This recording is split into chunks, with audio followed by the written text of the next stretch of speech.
Staple of spring, those puffy white Bradford pear trees. Easy to spot because there are more and more every year. But instead of beauty, they can be more beast. The trees are an invasive species. And new at 6, meteorologist Andrew Frieden rightfully says they all need to die. All right, Doug Hensel from the Great Big Greenhouse. Do you sell Bradford pears? We do not sell Bradford pears, and we haven't for quite a few years. The first thing that's wrong with a Bradford pear is its structure. You've got huge, heavy limbs in this mature tree that all meet at basically one point where it's weak. So in a high wind situation or even some heavy snow, these trees start to break and die. And when they break, that's a lot of weight coming down on a person, on a roof, or even a car that's parked in your driveway. The second problem, they're spreading. Once you see these puffy white trees, you can't unsee them. They're everywhere. The Bradford pear was introduced in the 1960s and it was a commercial success.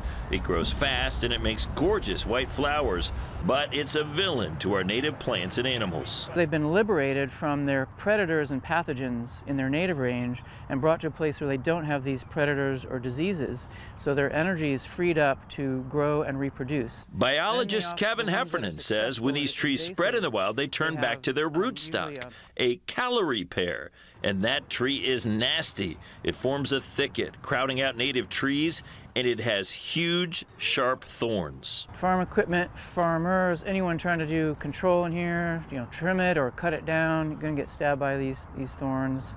And some trees have more than this. That makes it very hard to remove once it takes over an area, like this vacant lot we visited with Laura Greenleaf. She spends her days removing invasive species and teaching others about them. And she says this piece of land, like many others across the state, just isn't right. Ideally, this would be a naturalized area of native flora, native trees, shrubs, and herbaceous layer. And after those gorgeous flowers fade, late in summer, the tree produces a small sugary fruit that our native birds love. But for them, it's junk food. Tend to debilitate migrant bird species' ability to get all the way to their destination. They should be filling up with more fatty fruits from other species. It's not just Virginia. Lots of other states are realizing the error of our planting ways. In South Carolina, there's even a bounty. If you send a picture of a Bradford pear that you cut down, they'll give you a free native tree. This hasn't happened in Virginia yet.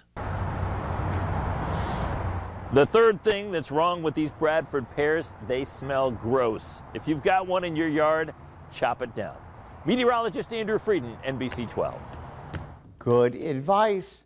And if you'd like to learn more about Bradford pears and other invasive species, Andrew has put together a list of links that you can find on our website and our news app.